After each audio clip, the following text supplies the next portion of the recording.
समोर मी white board share करतो.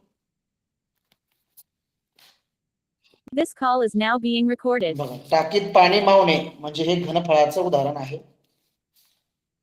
एक वृत्तचिती आकाराची टाकी. आता वृत्त म्हणजे वर्तुळ आणि चिती म्हणजे ज्याचा खालचा आणि वरचा भाग हा सारख्याच आकाराचा असतो, त्या 3D आकाराला चिती असं म्हणतात. 3 डायमेन्शनल आकार. तर ही वृत्तचिती आहे. या वृत्तचितीमध्ये किती पाणी बसन हे काढण्याकरता याच्या आतली जी जागा आहे, याचं घनफळ, या जागेचं माप आपल्याला काढायचं आहे. ते काढण्याकरता बघा, आता ही वृत्तचिती आहे म्हणजे खालचा भाग वर्तुळाच्या आकाराचा आहे. समजा तुम्ही जर एक 5 रुपयाचा कॉइन असा टेबलवर ठेवला, 5 रुपयाचा कॉइन, आणि या कॉइनवर तुम्ही त्याच आकाराचे 5 रुपयाचे कॉइन ठेवत ठेवत गेले एका ठराविक उंचीपर्यंत, तर तुम्हाला जो आकार मिळणार आहे तो वृत्तचितीचा मिळणार आहे. आणि त्या आकारामध्ये आपण कॉइन ठेवल्यामुळं आत भरीव आकार तयार झाला. तो जो आतला भाग आहे ते आहे वृत्तचितीचं घनफळ. मग ते तयार कसं झालं बघा, ते तयार झालं वर्तुळाचे, जी जागा आहे वर्तुळाची ती क्षेत्रफळ, कॉइनची जागा म्हणजे क्षेत्रफळ. वर्तुळाचे क्षेत्रफळाचं सूत्र आहे पाय आर स्क्वेअर, आणि हे क्षेत्रफळ एका ठराविक उंचीपर्यंत मी वाढवत नेलोय. जी उंची आहे ती आहे h. म्हणजे आपला घनफळाचा फॉर्म्युला बनवण्यासाठी पाय आर स्क्वेअर वृत्ताच्या क्षेत्रफळाचं सूत्र गुणिले हे क्षेत्रफळ जेवढ्या उंचीपर्यंत गेलं ती h. म्हणजे हे वृत्तचितीचं घनफळ, त्याचा फॉर्म्युला आहे वृत्तचितीचे घनफळ बरोबर पाय आर स्क्वेअर h. याच्यामध्ये फक्त आपण किंमत भरू 22/7. आता आर, टाकीचा व्यास 7 मीटर आहे म्हणजे व्यासाच्या निम्मी त्रिज्या 3.5 गुणिले 3.5 मीटर, आणि जी उंची आहे ती उंची आहे 2 मीटर.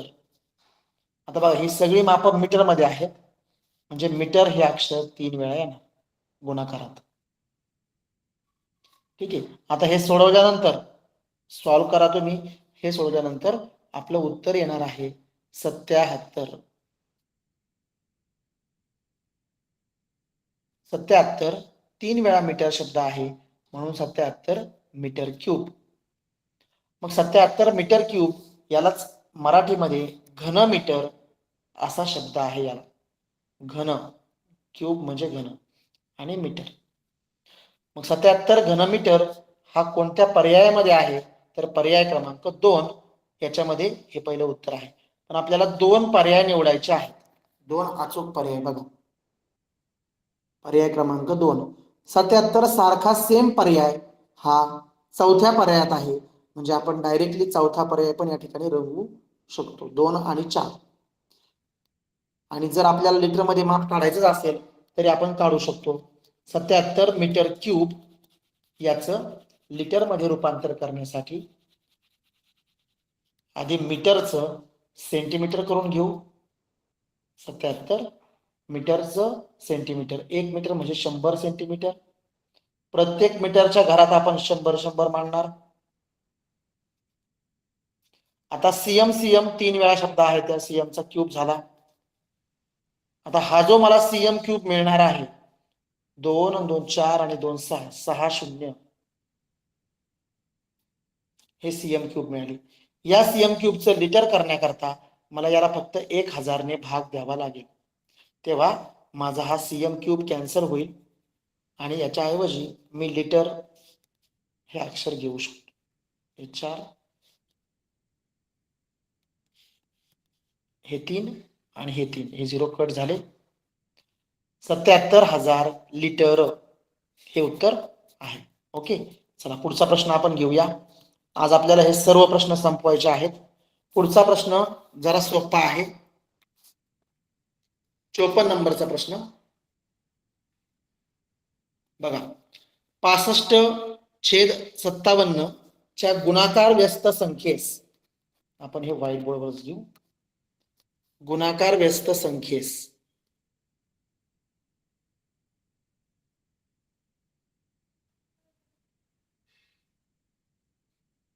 बघा, गुणाकार व्यस्त संख्या त्यांनी सांगितलेली आहे.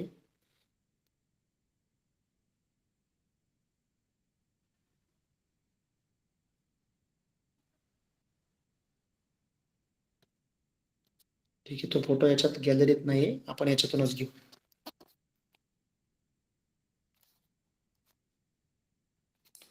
पासष्ट छेद 57 याची गुणाकार व्यस्त म्हणजे फक्त उलटी करायची, 57 छेद 65 या संख्येस 76 छेद 91 च्या गुणाकार व्यस्त संख्येने गुणल्यास, म्हणजे दोन्ही संख्यांचा दिसणाऱ्या गुणाकार व्यस्ताचा गुणाकार करायचा. ठीक आहे, आपण तो करूया. 57 छेद 65, 57 छेद 65 गुणाकार व्यस्त करून करतोय बरं का मी, आणि याचा गुणाकार 91 छेद 76 याच्यासोबत करायचा आहे. आता बघा, हे 17 13 अशा ऑड घरातले हे पाडे आहेत बघा. आता इथं जर पाड्याचा विचार केला, 13चा पाडा 13 पंचे 65, 13 साती 91, इथं आहे 19चा पाडा 19 चोक 76, 19 त्रिक 57, म्हणजे याचा अर्थ 19 17 13 ह्या पाड्यांचं 23 29 याची गरज आपल्याला लागते. 7 गुणिले 3 वर 7 त्रिक 21 आणि खाली 5 चोक 20 हे आपलं उत्तर आलेलं आहे. वर 21 खाली 20. गुणल्यास आलेल्या गुणाकाराची म्हणजे ह्या गुणाकाराची बेरीज व्यस्त संख्या कोणती? मग बेरीज व्यस्त म्हणजे काय? फक्त जी दिसणारी संख्या आहे तशीच मांडा. ती जर पॉझिटिव्ह आहे, प्लस आहे तर त्याला निगेटिव्ह करा, मायनस करा, फक्त त्याचा अंश आणि छेद बदलू नका. -21 छेद 20 हे उत्तर आहे पर्याय क्रमांक 2. ठीक आहे, चला पुढे. पुढचा प्रश्न तुम्हाला स्क्रीनवर प्रश्न दाखवतो आणि तो प्रश्न आपण व्हाईट बोर्डवर सोडू. आता हा प्रश्न एकदम इझी आहे, बेरीज करण्याचा प्रश्न आहे. 0.545454 तीन वेळा, त्याला 5 4 म्हणतात पण आपण म्हणू 0.5454 आणि नंतर एकदा 54 आहे. तिघांची बेरीज आहे. फक्त त्याच्यामध्ये मांडायचं नीट, इथं मांडताना घाई नाही पाहिजे. 0.54चा 3 वेळा गट, 0.2 वेळा 54, 0.1 सगळ्यांची जर बेरीज केली तर ही बेरीज इथपासनं 4 5 4 आणि 4 8, 5 आणि 5 10, त्यानंतर इथं 3 6 आणि इकडे 1. आता ही बेरीज 1.630854 630854 फक्त बेरीज चेक करायची. पर्याय क्रमांक 1 मध्ये याचं उत्तर आहे. ठीक आहे, चला पुढचा प्रश्न. काही प्रश्न खूपच सोपे असतात, पेपर सगळा काही अवघड नसतो.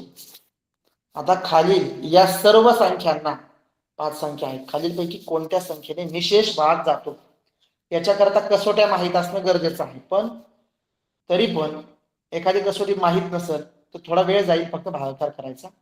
आता 3 ची कसोटी बघा, 6 आणि 1 7 आणि 1 8, 161 ची बेरीज 8 आहे त्या अंकांची, 3 ने भाग जाणार नाही. 8 ला 9 ने पण भाग जात नाही, म्हणजे 9 आणि 3 हे दोन्ही पर्याय जागेवर गेले. आता आपण 7 चा विचार करू, आपलं उत्तरच 7 आहे. 7 ने या 5ही जणांना भाग जातोय, त्यामुळे डायरेक्टली आपण पर्याय क्रमांक 3 हा घेऊ शकतो. 57वा प्रश्न घेऊ आपण.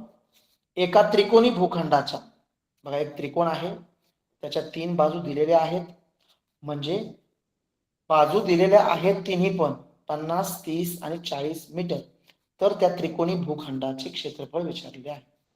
आता बघा, त्रिकोणाचं क्षेत्रफळ काढणे म्हणजे 1/2 गुणिले पाया गुणिले उंची, पण इथं पाया जरी असला, समजा एक बाजू असली पण त्याची उंची नाही, मग उंची शोधत बसायचं नाही. आपल्याकडे एक फॉर्म्युला आहे बघा, heroes formula for finding the area of triangle.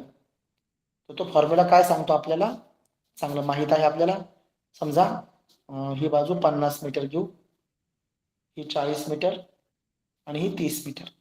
तीनही बाजू आहेत. या तिन्ही बाजूंना आपण नाव देऊ ABC. ABC. आणि तुम्हाला चांगलं माहित आहे हिरोचा फॉर्म्युला कसा तयार होतो. Area of triangle ABC is equal to from Heron's formula under root. बघा याच्यामध्ये S into S minus A S minus B into S minus C हे सगळं वर्गमूळाच्या चिन्हात. आता हा S काय आहे. S आहे सेमी पेरिमीटर, अर्ध परिमिती. या त्रिकोणाची अर्धी परिमिती काढायची त्याच्याकरता आधी पूर्ण परिमिती काढावी लागेल. 90 आणि 30 120 पूर्ण परिमिती, याची अर्धी आहे 60. ठीक आहे. मग आता 60 आपल्याला यशच्या घरात लिहायचा आणि हे ABC हे घर आहेत, हे त्यांच्या बाजू आहेत. ठीक आहे, आपण डायरेक्टली करू. वर्गमूळाच्या चिन्हात 60 गुणिले 60 मधून 50 कमी करा 10, 60 मधून 40 गेले 20, 60 मधून 30 गेले 30. आता याचा गुणाकार करत बसायचा नाही, थोडा विचार करायचा. वर्गमूळाच्या आतमध्ये अशा संख्या तुम्हाला मिळाल्या पाहिजेत की दोन्ही सेम संख्या दिसायला पाहिजेत, त्यांचा गुणाकार.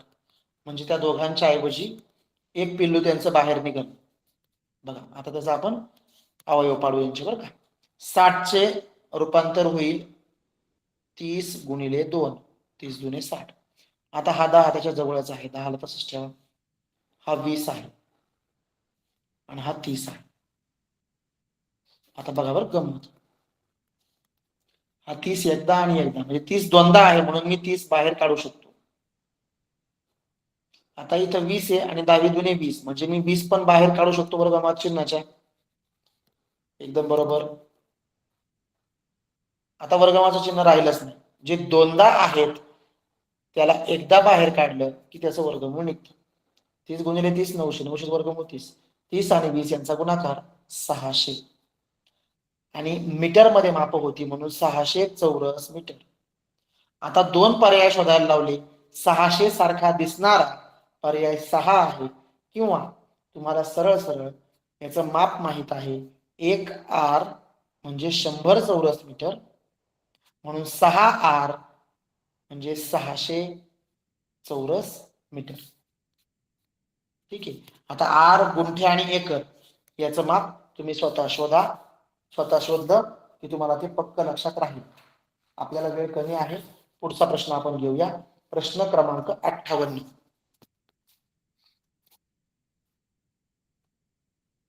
बघा प्रश्न 58.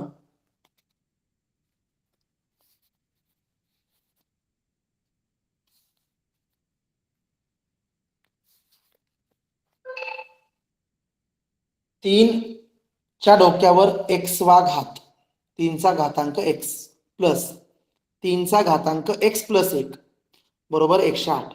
तर x बरोबर किती. अगदी सोपा प्रश्न आहे. पर्यायातले जे अंक आहेत त्यातला छोटा अंक बघा, कारण 108 ही किंमत खूप मोठी नाही. छोटा अंक 3 आहे, आपण 3 या अंकाने सुरुवात करू.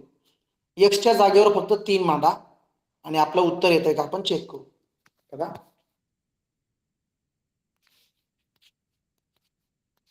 मग 3 च्या डोक्यावर घातांक x च्या जागेवर मी 3 मांडला, प्लस 3 च्या डोक्यावर घातांक x च्या जागेवर 3 मांडला आणि प्लस 1. याचं उत्तर काढा बरं, बघू आपण काय उत्तर येते. 3 चा तिसरा घात म्हणजे 27 आणि 3 चा 3 प्लस 1 चौथा घात म्हणजे 81. यांची बेरीज करा बरं, 108 आणि 108 बरोबर आहे, म्हणजे x बरोबर 3 हे उत्तर अगदी बरोबर आहे. पर्याय क्रमांक 4. बघा आता पुढचा प्रश्न 60.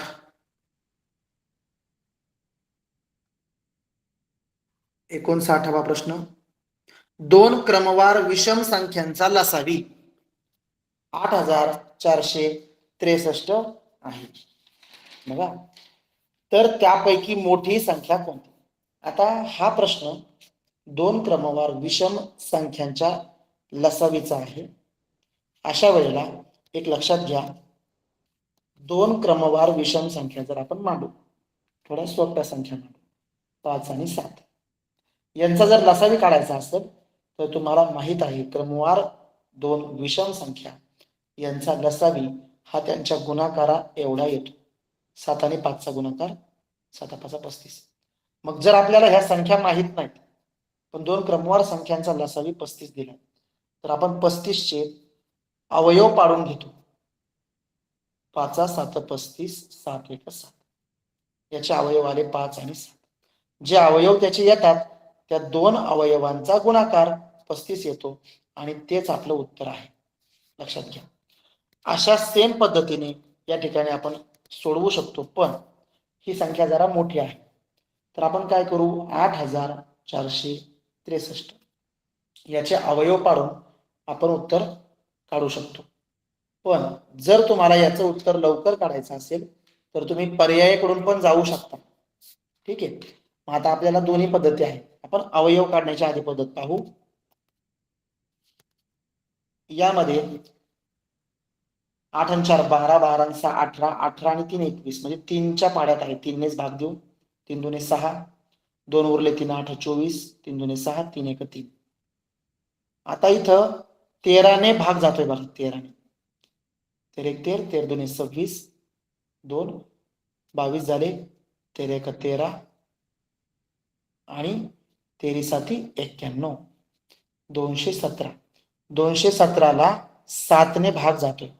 7 3 21, 7 1 7. 31 ही मूळ संख्या आहे त्यामुळे त्याला 31नेच भाग जाईल. आता आपले हे डाव्या बाजूला जे आले हे आपले आले अवयव. याच्यातल्या दोन गटाचा आपल्याला उपयोग करायचा आहे. म्हणजे गुणाकारात मांडताना दोनच गट मांडायचे, ही एक संख्या आणि ही एक संख्या. मग आता यांचा गट कसा तयार करायचा बघू आपण. 31 आणि 7 यांचा जर केला तर नाही होत. दोन विषम संख्या जवळजवळच्या आल्या पाहिजे. 13 7 91, बरं 91 आला बरं का. आणि 31 त्रिक काय होते बघू. 31 त्रिक 93 होते, बरोबर आहे. म्हणजे 13 7 91 आणि 31 त्रिक 93. 91 आणि 93 या दोन जवळजवळच्या विषम संख्या आहेत, क्रमवार विषम संख्या. म्हणजे 91 आणि 93 ह्या दोन संख्या मला मिळाल्या. अवयव पाडणे ही पद्धत सोपी आहे, फक्त तुम्हाला भाग कशाने द्यायचा हे पटकन समजलं पाहिजे. याच्यामधली मोठी संख्या विचारली आहे 93, म्हणून 93 हे आपलं उत्तर आहे. आता त्यांनी तुम्हाला पर्याय देताना दिलेले आहेत बघा, 91 आणि 93. याच्यावरून तुम्हाला कळलं पाहिजे की याच्यातलंच उत्तर आहे 91 93 95 97. मग जर दोन पर्याय पहिले 91 आणि 93 जवळचे घेतले, यांचा जर गुणाकार केला तर तो गुणाकार 8463 येतोयच. म्हणजे हेच आपलं उत्तर आहे. यातली मोठी संख्या 93. हे पण तुम्ही करू शकता. आणि तुमच्याकडे एखादी आणखी ट्रिक असेल तर ती पण वापरू शकता. ठीक आहे. चला आता पुढचा प्रश्न घेऊ. हा प्रश्न सरळ सरळ गुणाकार +1 आणि त्याचं वर्गमूळ काढणे याचा आहे. 60वा प्रश्न डायरेक्ट गुणाकार करायचा. 30 31 32 आणि 33 या चौघांचा गुणाकार आपण करू. त्याच्यामध्ये फक्त 1 मिळवायचा आहे, त्यामुळे ते फक्त काळजीपूर्वक पहा. 1ने गुणायचं नाही, 1 मिळवायचं. 30 31 32 आणि 33 यांचा गुणाकार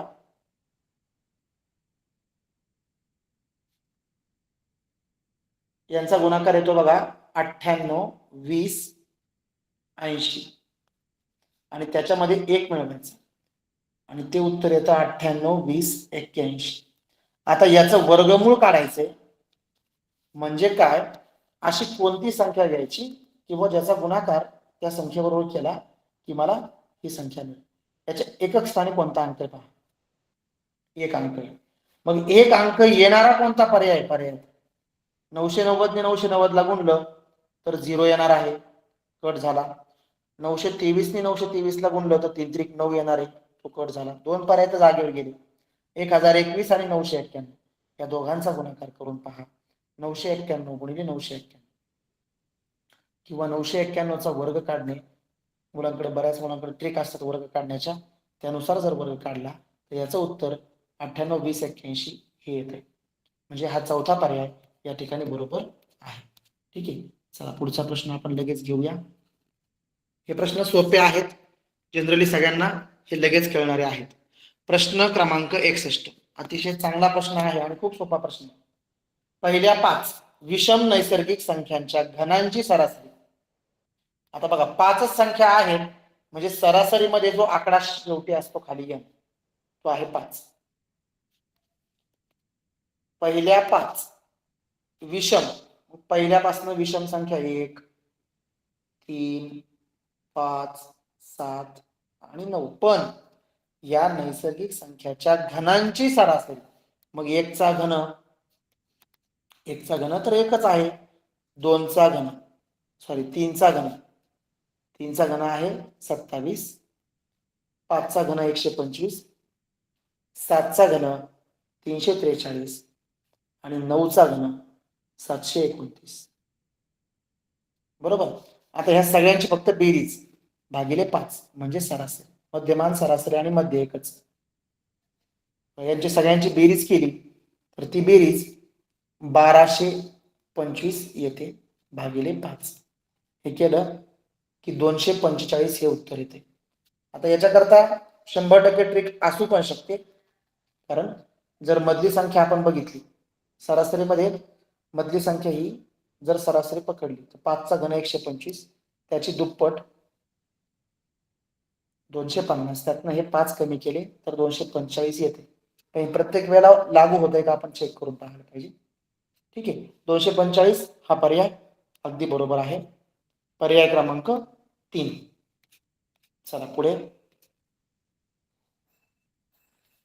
62वा प्रश्न आपण घेऊया. आकृतीचा अतिशय सोपा प्रश्न आहे. त्यांनी स्वतः सांगितलंय की रेषा L पॅरलल टू रेषा M, L आणि M पॅरलल आहे आणि P ही छेदिका आहे. मग समांतर रेषा आहेत, छेदिका आहे, तर इथं समांतर रेषेचे सगळे गुणधर्म लागू होतील. व्युत्क्रम कोन हे एकरूप आहेत. मग आपल्याला विचारलेलं आहे W ची किंमत. आता नीट पहा, हा जो W आहे हा 3x चा व्युत्क्रम कोन आहे, किंवा 3x आणि x यांची जर बेरीज केली तर 4x येते. 4x ला 4x ची जी बेरीज आहे ते दोन्ही, त्या दोघांपासून एक रेषा तयार होते, म्हणजे रेषीय जोडीतले कोन आहे. 4x ची बेरीज 3x प्लस x ची बेरीज 4x आणि हे माप 180 आहे, म्हणजे x ची किंमत 45. ठीक आहे. आता x ची किंमत जर 45 निघाली तर 3x ची किंमत ही 135 निघणार. बरोबर.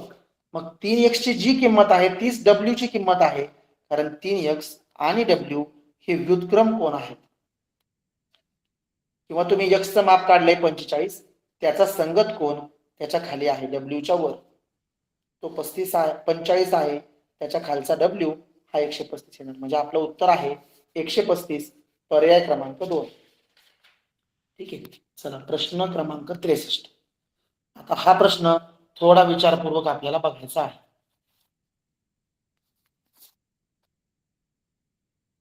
बघा प्रश्न क्रमांक 63.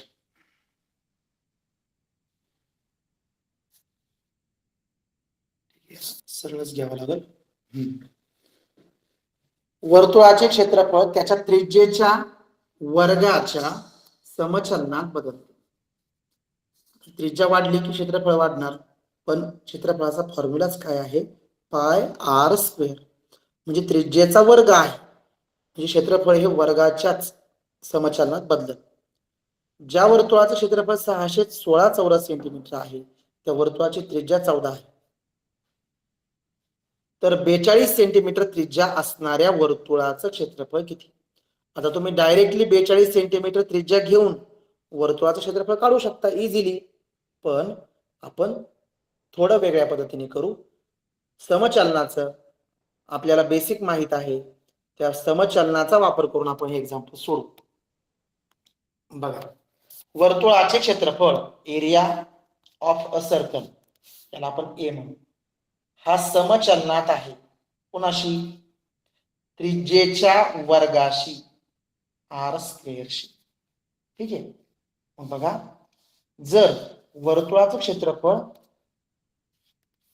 हे 616 आहे चौरस सेंटीमीटर वगैरे थोडा वेळ. आर स्क्वेअर त्या वर्तुळाची त्रिज्या आहे 14 म्हणजे आरच्या घरात 14. 14चा स्क्वेअर बघा 14चा स्क्वेअर आहे 196 म्हणजे 616 हे समचलनात आहेत कुणासोबत 196 सोबत. बघा मग आता पुढचं माप त्याने दिलेलं आहे त्रिज्या आहे पुढची 42. मग 42 त्रिज्या आहे तिचा पण स्क्वेअरच करावा लागेल ना, ती पण डबलच होईल बरोबर. मग इथं पण ते समचलन आहे पण इथला एरिया आपल्याला विचारलेला आहे. मग इथला एरिया काढायचा समचलनामध्ये आपण तिरका गुणाकार करतो. बघा बरं आता हा गुणाकार करून पाहू आपण. 42 गुणिले 42 गुणिले 616 आणि हे जेव्हा x ला चिकटतील तेव्हा गुणिले होतील आणि 196 इकडे भागिले घ्यायचं. हे जर उत्तर आपण काढलं हे सोडवलं तर उत्तर येतं आपलं 5544 cm स्क्वेअर आणि पर्याय क्रमांक 1 आहे. आता नीट बघू आपण थोडं याच्या मागे जाऊ. बघा बरं का पहिली त्रिज्या होती 14 नंतर त्रिज्या झाली 42. 14चा पाडा 42 पर्यंत म्हणा. 14 आहे का 14 14 दुने 28 14 त्रिक 42 म्हणजे त्रिज्या वाढली 3 पट. आता मला सांगा जर त्रिज्येचा वर्ग करायचा आहे तो त्या एरियात एवढा आहे तर 3चा वर्ग किती? 3चा वर्ग 9 म्हणजे पहिल्या एरियाच्या 9 पट आपला दुसरा एरिया होईल पुढचा एरिया. मग 616 ला 9 ने गुणून बघा आपलं उत्तर येतंय का? 100% येणार 5544. ठीक आहे चला पुढचा प्रश्न घेऊ आपण.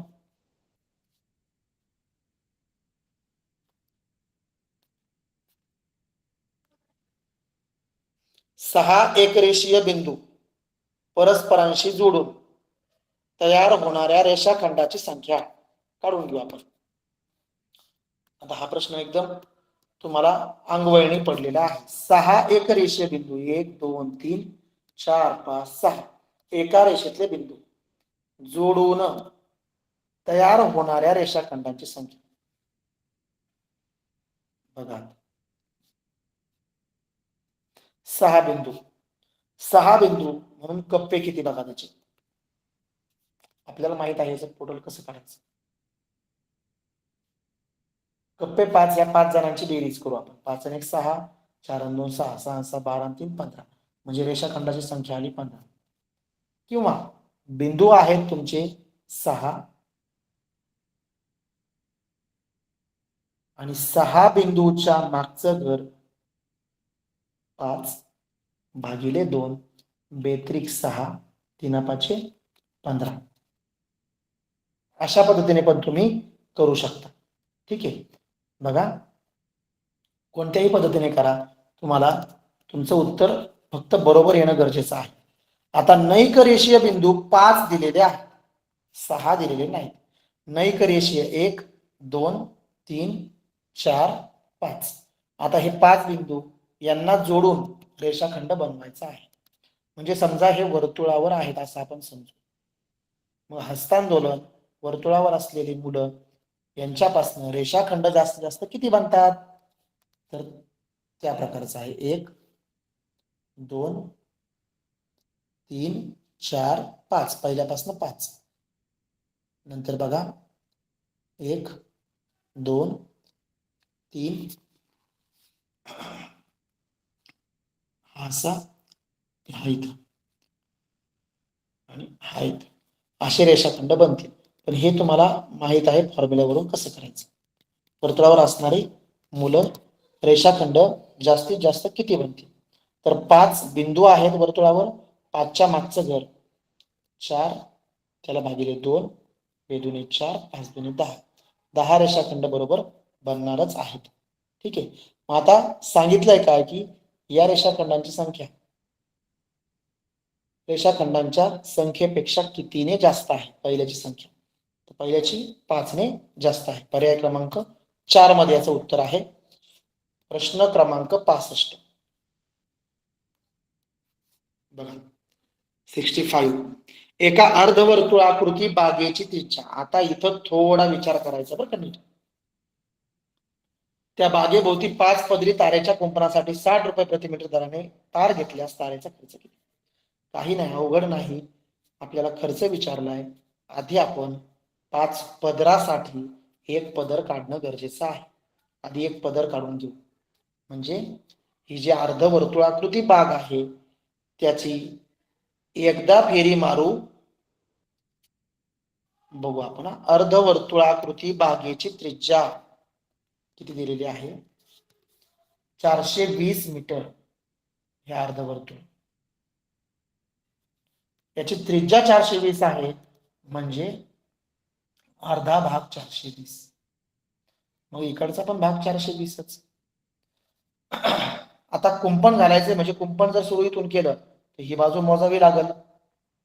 सगळ्यात महत्वाचं हे मोजणं गरजेचं आहे. म्हणजे याचा व्यास पहिल्यांदा मोजावा लागेल. व्यास आला 840 मीटर.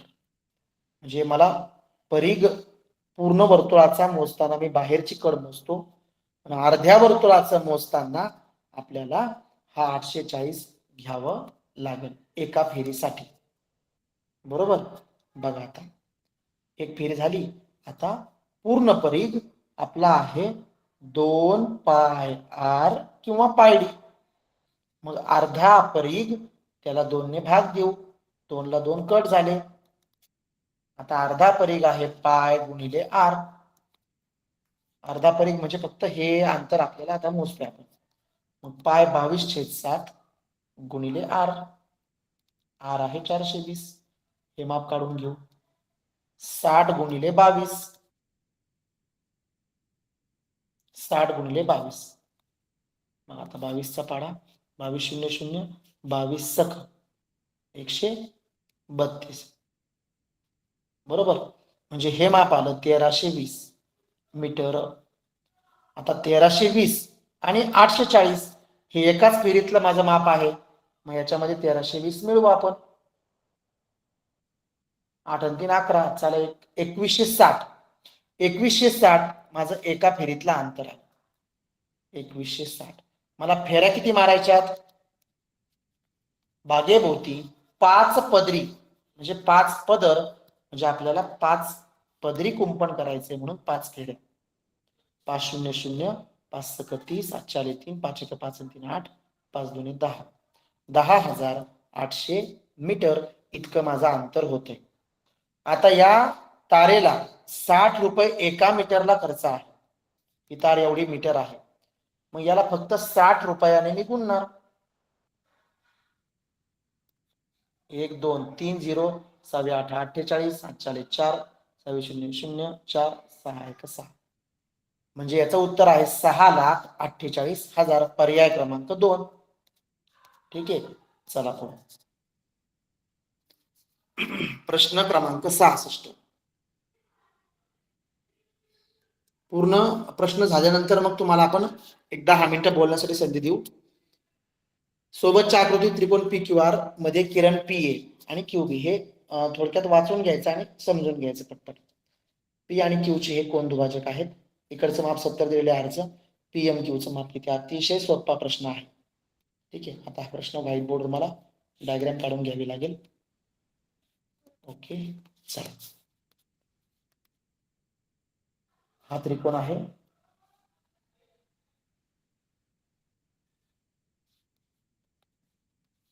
P Q R. इकडे क्यू आहे. नंतर क्यूचा कोन दुभाजक. या दोघांच्या कोन दुभाजकाचा जो बिंदू आहे तो आहे एम. आपल्याला माप विचारले पी एम क्यूचं म्हणजे आपल्याला हे माप काढायचंय बरं का. बघा आता एक माप इथं दिलेलं आहे 70. मग लक्षात घ्या जर एक माप 70 आहे तर त्रिकोणाच्या आपल्या फॉर्म्युल्यानुसार तिन्ही कोणांची मापाची बेरीज 180 व्हायला पाहिजे. मग जे उरलेले 2 कोण आहेत पी आणि क्यू. पी आणि क्यू यांचं माप 70 180 मधनं मायनस करायचे 110. या दोघांचं माप 110. ठीक आहे. मग आता आपल्याला पी मधलं अर्ध माप घ्यायचे बघा पी हे माप कोणापासून बनलं, एक्स प्लस एक्स, हे बघा हे 2x, आणि क्यू कोणापासून बनलं, वाय प्लस वाय. आता 2x प्लस 2y बरोबर 110. मग हा 2 याच्यामध्ये कॉमन आहे, तो बाहेर काढू. x प्लस वाय बरोबर 110. हा 2 इकडे गुणिले आहे, तो इकडे पलीकडे नेल्यावर भागिले होईल. हा 2 पलीकडे घेऊन जा. 2×5 = 1, उरला परत 2×5. म्हणजे x आणि y यांची बेरीज आपल्याला कळली. आता फक्त हा त्रिकोण पहा. जर x आणि y यांची बेरीज 55 आहे, तर हा एकटा त्रिकोणामधला उरलेला 180 मधनं 55 कमी केले तर उत्तर काय येईल बघा. 125 उत्तर येईल. आणि हे उत्तर आहे आपल्या PMQ या अँगलचं. 125 म्हणजे या त्रिकोणामध्ये या दोन कोणांच्या मापाची आपल्याला बेरीज कळली 55, उरलेला कोण 125, पर्याय क्रमांक 3. ठीक आहे.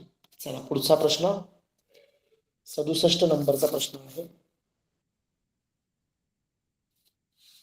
67 बघा, सोबतच्या आकृतीत अतिशय सोपा प्रश्न आहे. 130चा अँगल दिलाय, त्याच्या शेजारचा अँगल काढून घ्यायचा. तो 130च्या शेजारचा अँगल 50 येणार, बेरीज 180 व्हायला पाहिजे. 140च्या शेजारचा अँगल काढून घ्यायचा, 40 येणार. आता बघा, आतला अँगल 50 आणि इकडचा 40, म्हणजे 50 आणि 40ची बेरीज करा, 90. म्हणजे उरलेला जो पी आहे तो 90. जर पी 90 आहे तर काटकोन त्रिकोण तयार झाला. QPR हा काटकोन त्रिकोण, अँगल पी काटकोन.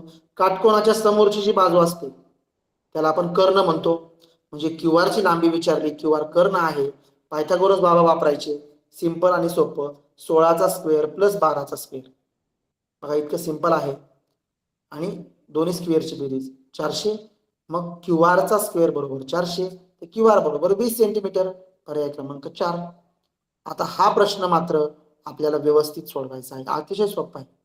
एका दुकानदाराने 2300 रुपये छापील किमतीचा एक पंखा 2001 रुपयाला गिरायकास सूट देऊन विकला. किती रुपयाला विकला? 2001 रुपयाला. आता हा प्रश्न आपण व्हाईट बोर्डवर घेऊ. बघा, शेकडा सूट ही नेहमी छापील किमतीवर असते. छापील किंमत, त्या फॅनची किंमत छापलेली होती 2300 रुपये, आणि तो गिरायकाला त्याने दिला 2001 ला. आता किती रुपयाची सूट का मिळाली ते आधी काढून घेऊ आपण. 2000 ला विकला असता 300 रुपये सूट झाले असते, पण 1 रुपया घेतला त्याने, 299 रुपये सूट. म्हणजे 2300 रुपये छापील किमती मागे सूट किती दिली ते काढून घ्यायची. कारण शेकडा सूट काढताना छापील किमतीवरच काढली जाते. जसं शेकडा नफा तोटा काढताना खरेदी किमतीवरच असतो, तसंच आहे. मग शेकडा सूट विचारली, ती काढण्यासाठी मला इथं 2300 रुपये छापील किंमत आहे. छापील किंमत 100 जर असती तर किती सूट दिली असती ते विचारलंय. एकदम सिंपल. समचलनाचं एक्झाम्पल आहे. 100 गुणिले 299, आणि हा x ला जो जोडलेला असतो 2300, तो फक्त भागिले करायचा. 2020 कट झाले.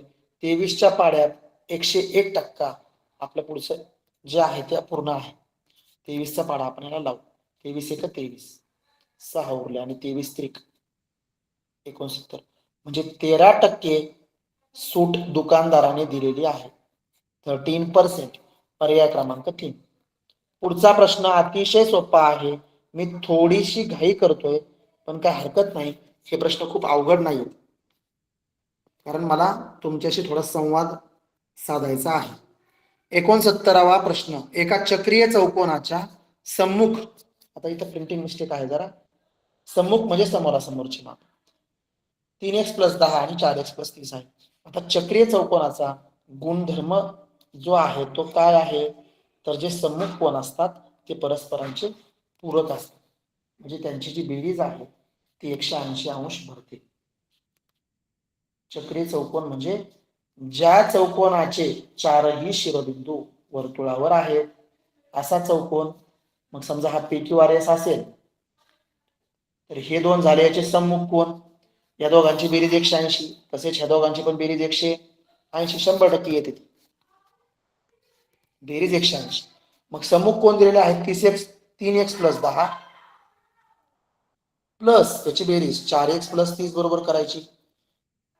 4x आणि 3x 7x प्लस 30 आणि 10 40, आणि ही बेरीज 180 एवढी आहे. हा प्लस 40 इकडे गेल्यावर मायनस होईल 140. x 7 गुणिले आहे भागिले होईल, म्हणजे x ची किंमत 20 आली. ही किंमत ह्या घरात टाका, तुमचे उत्तर तुम्हाला मिळणार. 20 त्रिक 60 आणि 10 70. पहिलं उत्तर 70 पहिल्याच पर्यायात आहे, 70 आणि 110. पुढचा प्रश्न आपण घेऊया. प्रश्न आहे 70 नंबरचा. बघा आता अवघे 6 प्रश्न राहिलेले आहेत आपले. आता हा प्रश्न थोडासा शांत मनाने करायचा आहे. आता बघा त्रिकोणाच्या QM च माप विचारलं आहे. आता मला आधी सांगा QM हा काय आहे. QM ही दुसऱ्या बाजूवर काढलेला तो लंब आहे, म्हणजे ती उंची आहे. लंब म्हणजे उंची. म्हणजे जर मला PR बाजू मिळाली तर ही माझी उंची आहे, बरोबर. तसंच हा काटकोन त्रिकोण आहे, याची खरी उंची PQ आहे आणि याचा पाया आहे 16. बघा आता काटकोन त्रिकोण जर असेल, काटकोन त्रिकोणामध्ये कर्ण आहे. आधी पायथागोरसच्या नियमानुसार आपण कर्ण काढून घेऊ बरं. बघा PQR हा काटकोन त्रिकोण आहे, म्हणजे इथं 16 cm आणि 12 cm. आपण काय करून घेऊ, आधी याचा कर्ण काढून घेऊ. आणि इथं पण काय केलं त्यांनी, काटकोन केलेलं. Q या शिरोबिंदूतून पुढे लंब काढलेला आहे. 16 आणि 12 मग अशीच आपण काढले, याचा स्क्वेअर केला तर पुढचं जे माप येतं ते माप येतं आपलं 20. हा कर्ण आला 20 सेंटीमीटर. आता बघा मला या त्रिकोणाचा जर मी एरिया काढला, बघू आपण हा एरिया मी ह्या पाया वापरतो आणि ही उंची वापरतो. मी पाया आणि उंची ही वापरून जर एरिया काढला, तोच त्रिकोणच हा आहे. मग जर मी त्याचा दुसरा पाया वापरला हा 20 आणि त्याच्यावरची ही उंची जर वापरली, तरी पण माझा एरिया सेमच यायला पाहिजे, कारण त्रिकोण तर हाच आहे, बरोबर. म्हणजे या त्रिकोणामध्ये आपण एरियाचा फॉर्म्युला वापरू. दोन्हीकडचा एरिया सेमच यायला पाहिजे. त्रिकोणाचा एरिया बरोबर 1/2 गुणिले पाया. आता बघा इथं पाया आहे 16 आणि या पायावरची उंची आहे 12. हा एरिया इक्वल येणार आहे कोणाच्या, 1/2 गुणिले पाया आहे 20. मग हा पाया 20 आणि उंची याला आपण थोडा वेळ x म्हणू, ती माहित नाही आपल्याला, तीच काढायची. आता बघा दोन्हीकडे 1/2 आहेत, म्हणजे हे कट होतील. आता 16 गुणिले 12 आणि हा फक्त 20 गुणिले आहे, इकडे गेल्यावर तो भागिले होईल. आपल्याला उत्तर x मिळणार आहे लगेच. आता बघा 4चा पाडा 4 पंचे 20, 4 त्रिक 12, 16 गुणिले 3 48 भागिले 5, 48/5 हे उत्तर आपल्याला काढायचं आहे. हे उत्तर जर आपण काढलं तर 5चा पाडा 5 9 45, 3 उरले 30 झाले, 5 6 30. x चं उत्तर आलेलं आहे 9.6 सेंटीमीटर. पर्याय क्रमांक 4. पुढचा प्रश्न आपण लगेच घेऊया.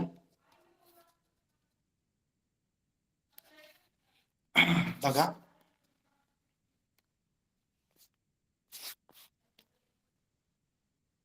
71वा प्रश्न. 28 सेंटीमीटर बाजू असणारा चौरस PQRS याच्या बाजू दिलेल्या आहेत, त्याचे हे मध्यबिंदू आहेत. तर चौरस ABCD चं क्षेत्रफळ किती. अतिशय सोपा प्रश्न आहे. आता बघा हा प्रश्न आपण व्हाईट बोर्डवर घेऊ.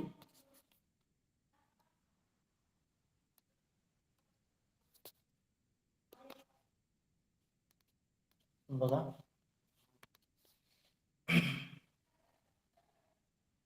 हा चौरस त्यांनी सांगितलेला आहे, 28 सेंटीमीटर बाजू असणारा चौरस, म्हणजे हे सगळे काटकोन आहेत, ठीक आहे.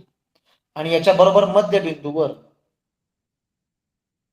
दुसरा एक त्यांनी चौरसच काढलेला आहे ABCD, ठीक आहे. आणि त्याचा एरिया विचारलेला आहे. आता बघा, आपल्याला इथे ही बाजू माहितीच करून घ्यावा लागेल. सिंपल आहे. मग बाजू माहित करून घेण्यासाठी इथं काटकोन आहे. हा छोटा त्रिकोण बघा, छोटा हा काटकोन त्रिकोण बनलेला आहे. मग पायथागोरस बाबांना जर वापरलं तर आपल्याला हा कर्ण मिळेल. ती कर्ण म्हणजेच ती बाजू आहे चौरसाच्या आतल्या. बाजू मिळाली की एरिया मिळणार. 28 आहे, याचं निम्म माप 14, इकडे 14. याचं उत्तर जर काढलं तर ती बाजू मिळते 14 वर्गमुळात 2. आता एक बाजू 14 वर्गमुळात 2 आहे, म्हणजे त्याचा एरिया जर काढायचं ठरलं तर तो आहे बाजूचा स्क्वेअर. चौरसाचे क्षेत्रफळ बरोबर बाजू वर्ग. मग 14 वर्गमुळात 2 याचा वर्ग. बघा एकदम सिंपल आहे. 14चा वर्ग सेपरेट 196 गुणिले वर्गमुळात 2चा वर्ग फक्त 2, वर्गमुळात चिन्ह उडतं. 196 गुणिले 2 याचं उत्तर आहे 392. बघा 392 चौरस सेंटीमीटर. आता दुसऱ्या पद्धतीने तुम्हाला काढायचं असेल तरी पण तुम्ही काढू शकता. थोडा जास्त वेळ लागेल. बाहेरच्या चौरसाचं क्षेत्रफळ काढायचं आणि मग हे जे छोटे छोटे त्रिकोण आहेत, हे 4 त्रिकोण आहेत. एका त्रिकोणाचं क्षेत्रफळ काढून घ्या आणि त्याला 4 ने गुणा. ते फक्त बाहेरच्या मधनं मायनस करा. ते मायनस केलं की तुम्हाला आतल्या भागाचं क्षेत्रफळ मिळणार. दोन्ही पद्धत तुम्ही वापरू शकता. जी तुम्हाला योग्य वाटेल ती वापरा. ठीक आहे. चला पुढचा प्रश्न. हा प्रश्न पण खूपच सोपा आहे. प्रश्न क्रमांक 72. मी सोपा का म्हणतोय, कारण प्रश्न हे अवघड नाही आहेत, फक्त याचा बेसिक आणि प्रॅक्टिस करणं गरजेचं आहे. 1000 मीटर लांबीची आगगाडी आहे, म्हणजे तिची लांबी 1000 मीटर आहे. तिला 800 मीटरचा बोगदा ओलांडायचा आहे. सरळ सरळ सोपा अर्थ आहे. बोगदा ओलांडण्यासाठी स्वतः त्या आगगाडीला तिच्या लांबी एवढं लांब जावं लागणार बोगद्यातून बाहेर निघण्याकरता. म्हणजे 1000 आणि 800, तिला 1800 मीटर इतकं अंतर पार करायचं. त्याचा वेग आहे त्या गाडीचा ताशी 72 किलोमीटर. एका तासाला 72 किलोमीटर जाते. आधी आपण हा वेग कन्वर्ट करून घेऊ मीटर प्रति सेकंद मध्ये. किलोमीटर प्रति अवर, किलोमीटर प्रति तास. आता या किलोमीटरचं मीटर करायचं. 72 अशीच ठेवायची. 1 किलोमीटर म्हणजे 1000 मीटर आणि छेद 1 तास म्हणजे 3600 सेकंद. 2 0 गेले, 2 0. 36 दुने 72, 10 गुणिले 2 20, म्हणजे 20 मीटर प्रति सेकंद इतका या आगगाडीचा वेग आहे. आधी तो मीटर आणि सेकंद मध्ये काढून घेऊ, कारण आपला जो बोगदा आहे तो मीटर मध्ये आहे, आगगाडीचं माप पण मीटर मध्ये आहे. टोटल तिला 1800 मीटर एवढा अंतर पार करायचं. जर एका सेकंदामध्ये ती 20 मीटर अंतर पार करते तर फक्त याला 20 ने भाग देऊ. 90 सेकंदामध्ये ती आगगाडी बोगदा पूर्णपणे पार करेल. पहिला पर्याय 90 सेकंद आहे, 2 अचूक पर्याय मिळायचे आहे. मग एका मिनिटाचे 60 सेकंद म्हणजे 1 मिनिट पूर्ण झाला. पुढचे 30 म्हणजे अर्धा, 1.1/2 मिनिटे. ठीक आहे. म्हणजे पर्याय 1 आणि 2 हे उत्तर अगदी बरोबर आहे. आता प्रश्न क्रमांक 73, 74 आणि 75 तीनच प्रश्न राहिलेले आहेत. थोडा माझा स्पीड वाढलेला आहे नक्कीच. आता हा प्रश्न थोडासा व्यवस्थित समजून घ्या. हे तीनही प्रश्न जसे काही ठराविक दराने एका मुद्दलाची मुद्दल माहित नाही, तुम्ही पर्यायाकडून पण जाऊ शकता. ठीक आहे. एका मुद्दलाची सरळ व्याजाने 5 वर्षाची रास दिलेली आहे. आता बघा 5 वर्षाची रास आणि 3 वर्षाची रास यांच्यामध्ये जो फरक आहे, राशीमधला फरक, तो त्या व्याजामुळे पडतो बरं का. मुद्दल नसती बदलत, मुद्दल तीच आहे. व्याज बदलतं म्हणून फरक पडतो राशीमध्ये. मग जर या राशींची वजाबाकी केली तर आपल्याला व्याज आपल्याला मिळणार आहे 2 वर्षाचं व्याज. ठीक आहे. बघू आपण 5 वर्ष आणि 3 वर्ष. यांची वजाबाकी करू.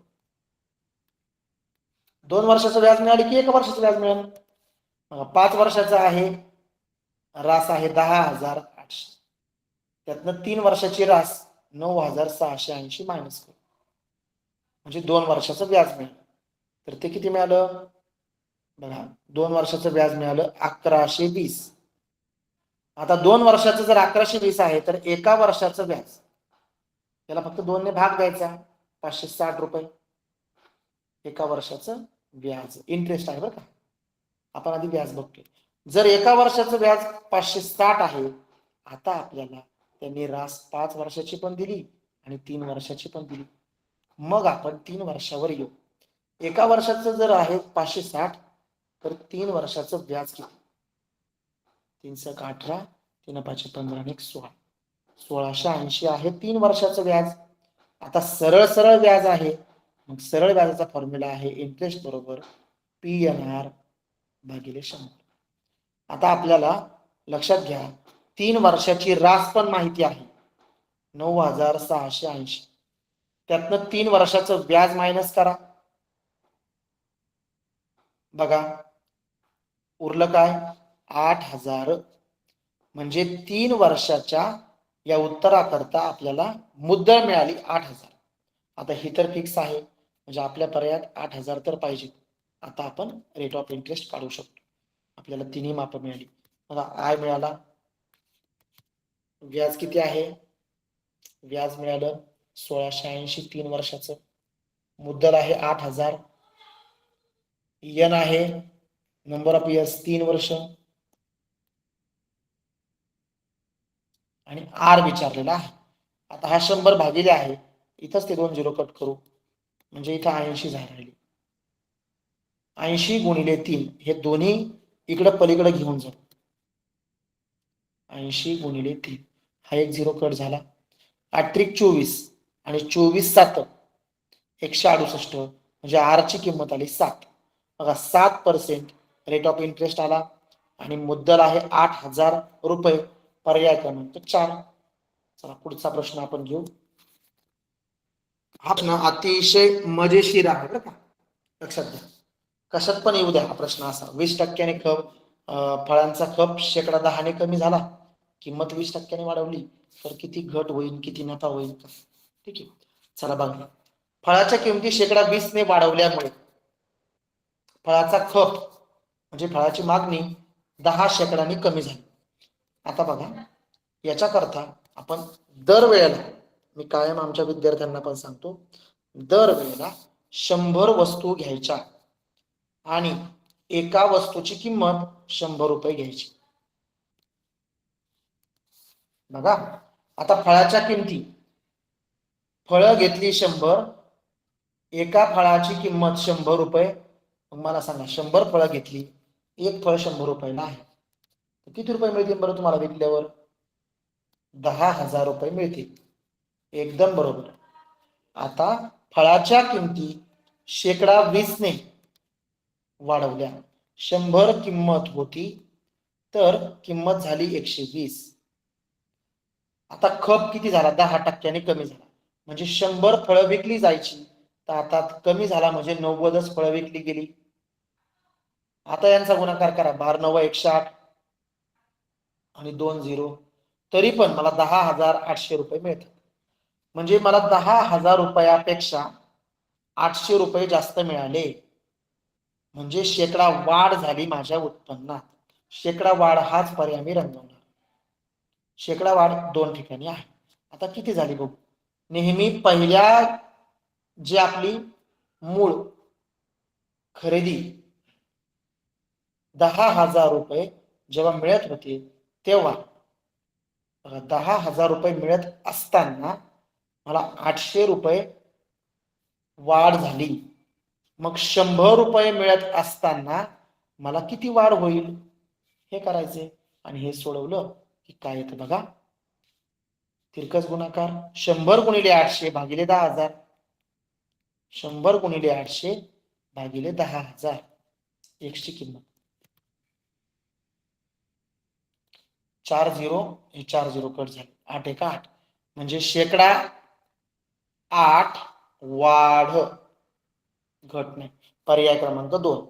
शेवटचा प्रश्न आपण पाहतोय शंकूचा. लक्षात घ्या, शंकू म्हणजे वृत्तचितीमध्ये 3 शंकू बसतात. एका वृत्तचितीत 3 शंकू बसतात त्या सेम आकाराचे. मग वृत्तचितीचं जे घनफळ आहे, जर एका शंकूचं विचारलं तर वृत्तचितीच्या घनफळाला फक्त 3 ने भाग द्यायचा. ठीक आहे. चला, एका लाकडी शंकूच्या तळाची त्रिज्या त्यांनी सांगितलेली आहे. लाकडी शंकूच्या तळाची त्रिज्या दिलेली आहे 21 सेंटीमीटर, उंची आहे 20. सेम मगाशी सारखा प्रश्न आहे. मगाशी वृत्तचिती होती, आता शंकू तयार केला. तर शंकूचे घनफळ डायरेक्टली तुमच्याकडे फॉर्म्युला पण आहे. शंकूचे घनफळ बरोबर 1/3 गुणिले पाय आर स्क्वेअर एच. 3 ने भाग द्यायचा पाय आर स्क्वेअर एच ला.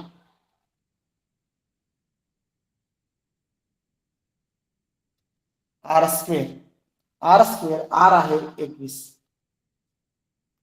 एच आहे 20. 7त्रिक 21, 3 ला 3 गेला. 20, 21 आणि 22 या तिघांचा जर गुणाकार केला तर तो येईल 9240 घन सेंटीमीटर क्यूब. बघा, आपला पर्याय क्रमांक 3. अशा प्रकारे आपण हा पूर्ण पेपर या ठिकाणी सोडवलेला आहे. आता मी स्क्रीन शेअरिंग थोडं थांबवतो आणि मुलांशी आपल्याला संवाद साधायचा आहे. खोपकर सर, तुम्ही आहात का?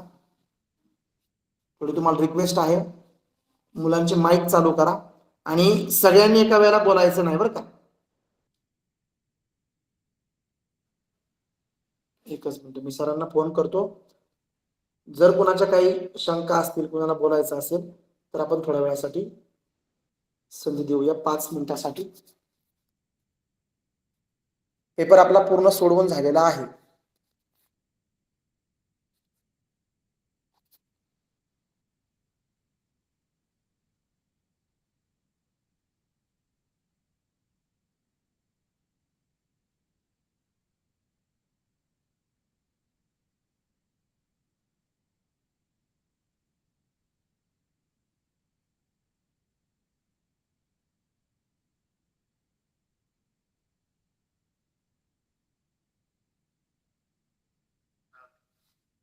आपण ज्या व्यक्तीशी बोलत आहात त्यांनी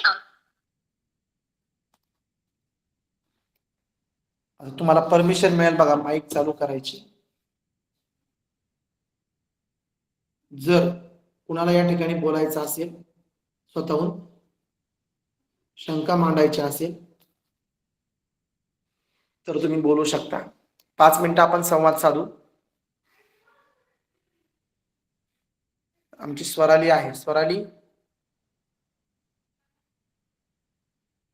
तुम्हाला माईक चालू करता येतो का चेक करा.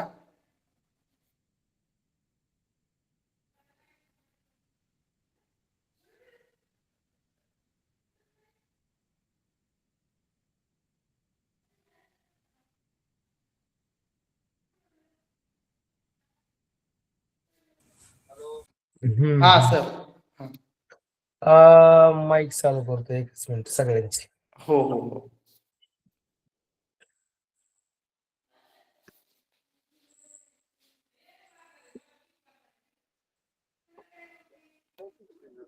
एकच मिनिट. हो हो.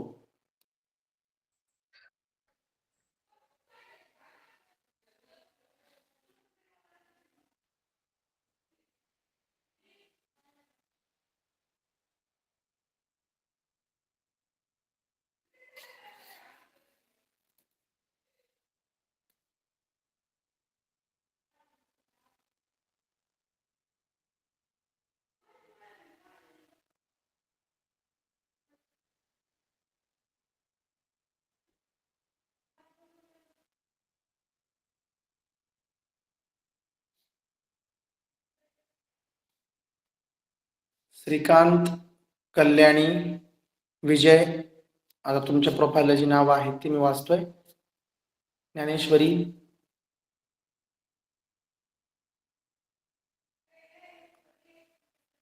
कृष्णा दसपुते,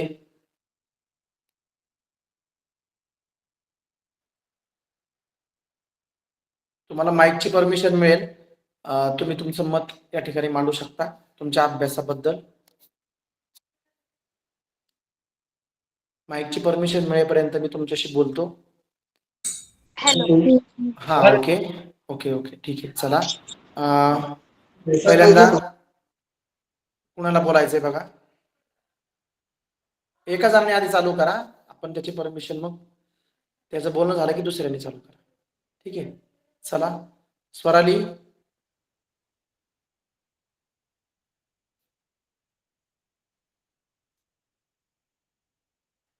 आजचा तास थोडा मी स्पीडने घेतलेला आहे, कारण आपल्याला तशी गणित उरकली नसती, आधीच आपल्याला उशीर झालाय. ठीक आहे, माईक मला वाटतं चालू होत नाहीत तुमचे. मी थोडक्यात सांगतो. गणित विषय ओके, येतोय मला तुमचा आवाज. तुम्हाला बोलायचंय कोणाला? ओके, श्रीकांत. श्रीकांत, माईक चालू कर.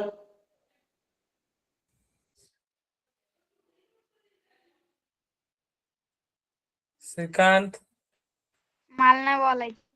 ठीक आहे, बंद कर तुझा माईक. स्वतःहून कोणाला बोलायचं असेल तर बोला, नाही तर मग आपण आता आपला तास झालेला आहे, आपण तास बंद करूया. ठीक आहे, चला. ओके, लेफ्ट व्हा सगळेजण. विश्वजित.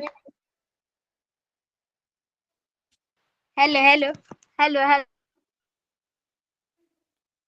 सर लेफ्ट करा त्यांना, काय अडचण नाही. ओके ओके, चालतंय चालतंय. हो हो हो.